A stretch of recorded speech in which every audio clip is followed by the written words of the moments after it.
ਵੀ ਮੈਂ ਸੁਮਨ ਜੇਟਲੀ ਨਵੇਂ ਖੇਤੀ ਕਾਨੂੰਨਾਂ ਦੇ ਨਾਲ ਪੰਜਾਬ ਅਤੇ ਹਰਿਆਣਾ ਦੇ ਵਿੱਚ ਲਗਾਤਾਰ ਰੋਸ ਮੁਜ਼ਾਹਰੇ ਜਾਰੀ ਸਨ। ਅਜਿਹੇ ਦੇ ਵਿੱਚ ਇਹ ਸੰਕਟ ਜਿਹੜਾ ਜਤਾਇਆ ਜਾ ਰਿਹਾ ਸੀ, ਕਿਹਾ ਜਾ ਰਿਹਾ ਸੀ ਕਿ ਇਹਨਾਂ ਨਵੇਂ ਕਾਨੂੰਨਾਂ ਦੇ ਨਾਲ ਦੋਵਾਂ ਸੂਬਿਆਂ ਦੇ ਵਿੱਚ ਆਮਦਨ ਉੱਤੇ ਜਿਹੜਾ ਸੰਕਟ ਖੜਾ ਹੋ ਸਕਦਾ ਹੈ। ਪਰ ਇਹਨਾਂ ਖੇਤੀ ਕਾਨੂੰਨਾਂ ਨੂੰ ਲੈ ਕੇ ਜਿਹੜਾ ਲਗਾਤਾਰ ਰੋਸ ਮੁਜ਼ਾਹਰੇ ਜਾਰੀ ਸੀ, ਜਿਸ ਦੇ ਵਿੱਚ ਅੱਜ ਸੈਸ਼ਨ ਵਿਧਾਨ ਸਭਾ ਸੈਸ਼ਨ ਦੇ ਦੂਸਰੇ ਦਿਨ ਜਿਸ ਤੇ ਅੱਜ ਖੇਤੀ ਕਾਨੂੰਨ ਤੇ ਜਿਸ ਤੇ ਚਰਚਾ ਹੋਈ ਹੈ, ਸੂਬੇ ਦੇ ਕਿਸਾਨ ਅਤੇ ਖੇਤੀਬਾੜੀ ਨੂੰ ਬਚਾਉਣ ਦੇ ਲਈ ਅਹਿਮ ਕਦਮ ਚੁੱਕਦੇ ਹੋਏ ਪੰਜਾਬ ਦੇ ਮੁੱਖ ਮੰਤਰੀ ਕੈਪਟਨ ਅਮਰਿੰਦਰ ਸਿੰਘ ਦੇ ਵੱਲੋਂ ਅੱਜ ਕੇਂਦਰ ਸਰਕਾਰ ਤੇ ਖੇਤੀ ਵਿਰੋਧੀ ਕਾਨੂੰਨਾਂ ਤੇ ਸੋਧ ਬਿੱਲ ਨੂੰ ਜਿਹੜਾ ਉਹ ਮੁੱਢੋਂ ਰੱਦ ਕਰਦੇ ਹੋਏ ਅਤੇ ਮਤੇ ਦਾ ਜਿਹੜਾ ਖਰੜਾ ਸਦਨ ਦੇ ਵਿੱਚ ਪੇਸ਼ ਕੀਤਾ ਗਿਆ। ਤੁਹਾਨੂੰ ਦੱਸ ਦਈਏ ਕਿ ਇਸ ਦੇ ਵਿਚਕਾਰ ਸੂਬੇ ਦੇ ਮੁੱਖ ਮੰਤਰੀ ਕੈਪਟਨ ਅਮਰਿੰਦਰ ਸਿੰਘ ਦਾ ਇਹ ਵੀ ਕਹਿਣਾ ਸੀ ਕਿ ਜੇਕਰ ਕਿਸਾਨਾਂ ਦੇ ਹੱਕ ਦੇ ਵਿੱਚ ਫੈਸਲੇ ਨਹੀਂ ਆਉਂਦੇ, ਜੇਕਰ ਕੇਂਦਰ ਕਿਸਾਨਾਂ ਦੀ ਨਹੀਂ ਸੁਣਦੀ ਤਾਂ ਉਹਨਾਂ ਦਾ ਅਸਤੀਫਾ ਵੀ ਉਹਨਾਂ ਦੀ ਜੇਬ ਦੇ ਵਿੱਚ ਤਿਆਰ ਪਿਆ ਹੋਇਆ ਹੈ। ਹੋਰ ਵੀ ਬਹੁਤ ਸਾਰੀਆਂ ਗੱਲਾਂ ਜਿਸ ਤੇ ਚਰਚਾ ਹੋਈ ਹੈ। ਤੁਹਾਨੂੰ ਦੱਸ ਦਈਏ ਕਿ ਇਸ ਮੌਕੇ ਤੇ ਉਹਨਾਂ ਨੇ ਸੂਬੇ ਦੀਆਂ ਸਮੂਹ ਸਿਆਸੀ ਧਿਰਾਂ ਨੂੰ ਪੰਜਾਬ ਦੀ ਰਾਖੀ ਦੇ ਖਾਤਰ ਭਾਵਨਾ ਦੇ ਨਾਲ ਆਪਣੇ ਸਿਆਸੀ ਹਿੱਤਾਂ ਤੋਂ ਉੱਪਰ ਉੱਠਣ ਦੀ ਵੀ ਅਪੀਲ ਕੀਤੀ ਹੈ, ਕਿਉਂਕਿ ਲਗਾਤਾਰ ਵਿਰੋਧ ਕੀਤਾ ਜਾ ਰਿਹਾ ਸੀ, ਸੂਬਾ ਸਰਕਾਰ ਦਾ ਵਿਰੋਧ ਕੀਤਾ ਜਾ ਰਿਹਾ ਸੀ। ਕੱਲ ਵੀ ਧਰਨੇ ਪ੍ਰਦਰਸ਼ਨ ਕੀਤੇ ਗਏ ਨੇ। ਤਾਂ ਇਸ ਮਤੇ ਰਾਹੀਂ ਖੇਤੀ ਕਾਨੂੰਨਾਂ ਅਤੇ ਪ੍ਰਸਤਾਵਿਤ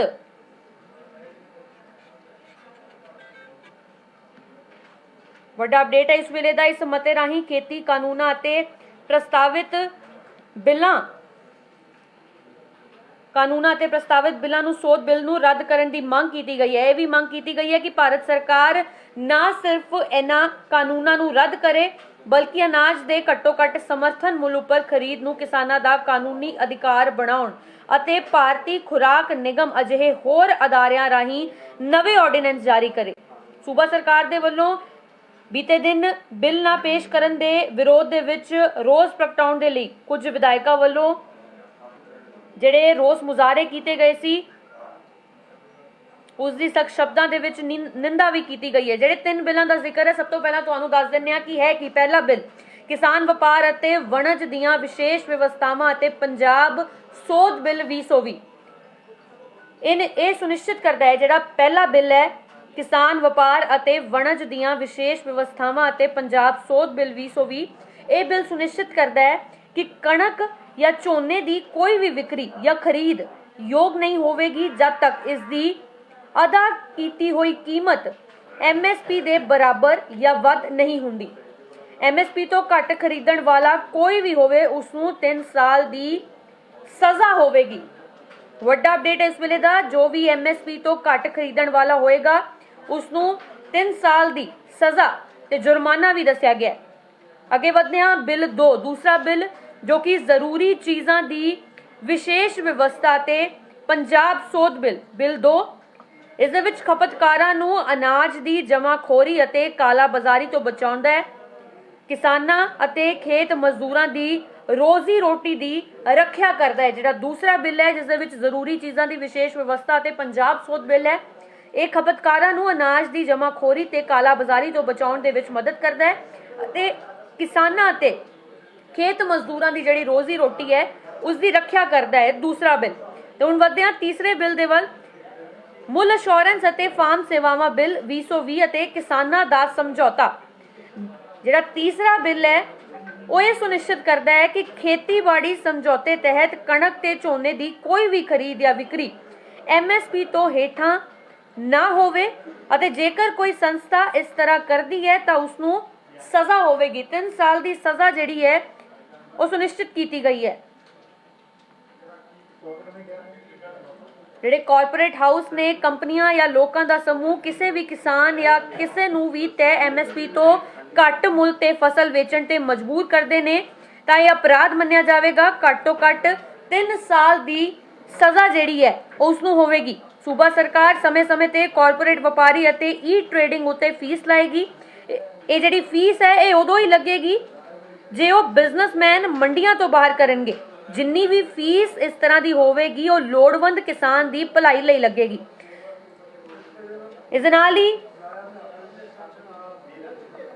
ਜਿਹੜੇ ਦੂਸਰੇ ਬਿੱਲ ਦੇ ਵਿੱਚ ਦਾ farmer agreement on price assurance and farm services, ਇਸ ਦੇ ਵਿੱਚ ਪ੍ਰਬੰਧ ਕੀਤੇ ਗਏ ਨੇ ਕਣਕ ਅਤੇ ਝੋਨੇ ਦੀ ਉਹ ਖਰੀਦ ਜਾਂ ਵਿਕਰੀ ਵੈਧ ਨਹੀਂ ਹੋਵੇਗੀ ਅਤੇ ਜੇਕਰ ਇਸ ਦੇ ਲਈ ਦਿੱਤੇ ਪੈਸੇ ਕੇਂਦਰ ਸਰਕਾਰ ਦੇ ਵੱਲੋਂ ਐਲਾਨੀ MSP ਦੇ ਬਰਾਬਰ ਜਾਂ ਉਸ ਤੋਂ ਵੱਧ ਨਹੀਂ ਹਨ। ਖਰੀਦ ਵਿਕਰੀ ਨੂੰ ਲੈ ਕੇ ਵਿਵਾਦ ਹੋਣ ਤੇ ਕਿਸਾਨ ਕੋਲ ਵੀ ਸਿਵਲ ਕੋਰਟ ਜਾਣ ਦੀ ਖੁੱਲ੍ਹ ਹੋਵੇਗੀ। ਜਿਹੜਾ ਬਿੱਲ ਹੈ ਐਸੈਂਸ਼ੀਅਲ ਕਮੋਡਿਟੀਜ਼ यानी कि स्पेशल प्रोविजनस ते पंजाब अमेंडमेंट बिल 2020 इस दे नाल बिल दा मकसद होर्डिंग ते काला बाजारी ते नकेल कसना है ताकि जिहड़ा किसान है जिहड़ी किसानी उस दे नाल जुड़े लोकां नूं किसी भी तरह का नुकसान ना होवे।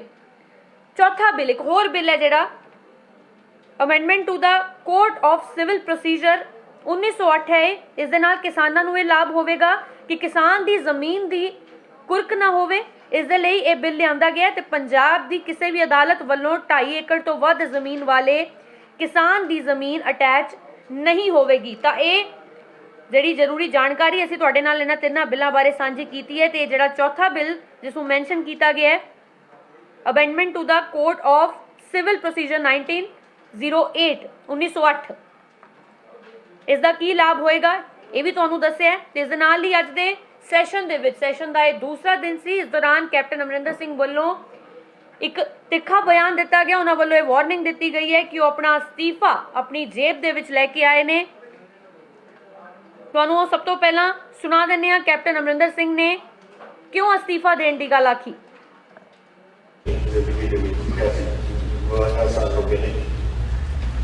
जदों ब्लू स्टार होया सी उदों मैं इस्तीफा दिता पार्लियामेंट लोक सभा मैं समझदा दो चीज़ां होंदियां ने जिहदे नाल आप आवाज़ किसी देश की बिगड़ सकती है, किसी सरकार की बिगड़ सकती है और देश की बिगड़ सकती है। एक धार्मिक टकराव और एक अगर तुसीं किसी के पेट से तुसीं लत मारो। अज पेट से पाई जा रही है। मैं उदों इस्तीफा दिता फिर बरनाला सरकार के ऐसी एग्रीकल्चर देहाती विकास का वजीर उदों भी मैं इस्तीफा दिता जब उन्होंने बैठ खंडन किया। तो मैनू इस्तीफा देना कोई नहीं, मैंने इस्तीफा तो आप देना जो मर्जी कर मैं अपने वास्ते मैं कटना चाहते नहीं, मैं कट दें मेरी सरकार नो प्रॉब्लम किसी लोगों की कचहरी जाओगे अगर सब कर जाने करते लेकिन बेइंसाफी जो हुई है सारे किसानों का जिस तरीके मित्र इन्होंने किए ने जिस तरीके गरीबों का पेट से तुम लत मारे हो अमरिंदर सिंह के सामने सिर नहीं चुका।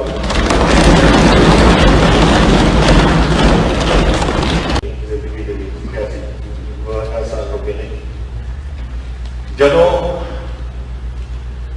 ब्लू स्टार होया सी उदों मैं इस्तीफा दिता पार्लियामेंट लोक सभा मैं समझदा दो चीज़ां होंदियां ने जिहदे नाल आप आवाज़ किसी देश की बिगड़ सकती है, किसी सरकार की बिगड़ सकती है और देश की बिगड़ सकती है। एक धार्मिक टकराव और एक अगर तुसीं किसी के पेट से तुसीं लत मारो। अज पेट से पाई जा रही है। मैं उदों इस्तीफा दिता फिर बरनाला सरकार के ऐसी एग्रीकल्चर देहाती विकास का वजीर उदों भी मैं इस्तीफा दिता जब उन्होंने बैठ खंडन किया। तो मैनू इस्तीफा देना कोई नहीं, मैंने इस्तीफा तो आप देना जो मर्जी कर मैं अपने वास्ते मैं कटना चाहते नहीं, मैं कट दें मेरी सरकार नो प्रॉब्लम किसी लोगों की कचहरी जाओगे अगर सब कर जाने करते लेकिन बेइंसाफी जो हुई है सारे किसानों का जिस तरीके मित्र इन्होंने किए ने जिस तरीके गरीबों का पेट से तुम लत मारे हो अमरिंदर सिंह के सामने सिर नहीं चुका।